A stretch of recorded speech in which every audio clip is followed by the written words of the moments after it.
Très rapide d'ailleurs, de Nicolas Sarkozy, président des Républicains, l'ancien chef de l'État. On l'écoute. Ne recule plus. Et elle a trop reculé, et en particulier depuis bientôt 4 années. Ce message s'adresse d'abord à ceux qui exercent les responsabilités à la tête de l'État et de presque toutes les régions de France. C'est un nouveau signe d'une profonde aspiration des Français à voir les choses changer dans notre pays. Ce message s'adresse à nous aussi. Il nous faut entendre et comprendre l'exaspération profonde des Français, l'exaspération de tous ceux qui n'en peuvent plus,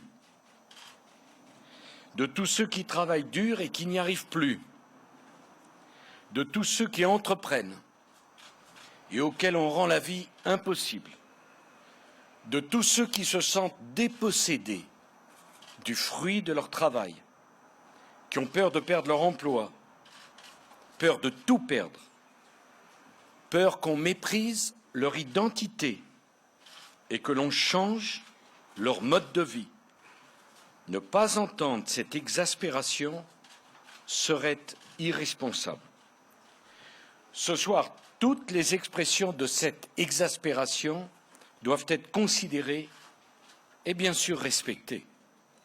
Celles d'abord qui sont portées sur les candidats des Républicains et du centre, mais aussi celles qui ont fait le choix du Front national. Je veux dire à tous ceux qui ont fait ce choix que nous entendons leurs inquiétudes, mais qu'ils n'obtiendront aucune réponse d'un parti dont les propositions aggraveraient dramatiquement la situation de la France et créeraient les conditions de dangereux désordres dans leur région comme dans notre pays. Cette défiance qui partout ronge notre pays s'est également exprimée par l'abstention. Dans des circonstances aussi graves, je ne peux me résoudre à ce que plus de 20 millions de nos compatriotes ne votent pas, notamment tant de jeunes, pourtant chaque jour plus inquiets pour leur avenir. Il nous faut entendre ce découragement civique. Mais je veux dire aussi à tous ces Français qui se sont abstenus que leur silence dans les urnes ne sera jamais une réponse à leur inquiétude et à leur angoisse. Dans la situation particulièrement grave que connaît la France, il est crucial que tous ceux qui veulent l'alternance et qui ne se sont pas exprimés aujourd'hui trouvent dimanche prochain le chemin des urnes à l'occasion du deuxième tour. Car dimanche prochain, mes chers compatriotes, chaque voix comptera. Il en va de l'avenir de vos régions, de l'avenir de notre pays. J'appelle tous les Français à se mobiliser en faveur de la seule alternance crédible, celle incarnée par les candidats des Républicains et du centre. C'est le choix de toutes celles et de tous ceux qui ne veulent pas simplement exprimer un rejet, mais qui veulent construire pour leur région et pour la France.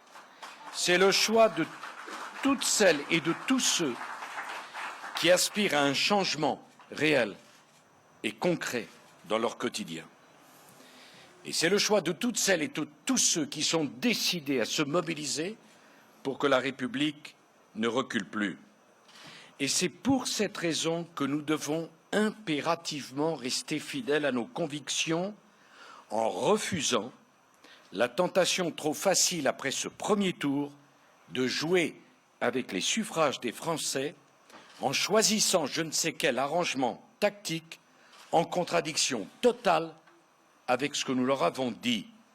La seule attitude républicaine qu'il convient d'adopter pour nos candidats dans toutes les régions, sans exception, c'est de respecter les Français en leur proposant, avec la constance de nos convictions, une alternance claire, je proposerai demain à notre bureau politique de refuser toute fusion et tout retrait de liste. La clarté et la constance sont les seuls choix politiques à la hauteur des intérêts de vos régions, mes chers compatriotes, et de la France. Mes chers compatriotes, j'ai conscience de la responsabilité qui pèse sur notre famille politique. Nous devons rester lucides sur la lourdeur extrême de la tâche qui nous attend. Mais jamais, jamais je ne me résignerai devant un tel niveau d'inquiétude, de désarroi et de colère. J'appelle tous ceux qui attendent l'alternance à voter dimanche prochain pour les candidats des Républicains et du Centre. Je vous remercie. Vive la République et vive la France.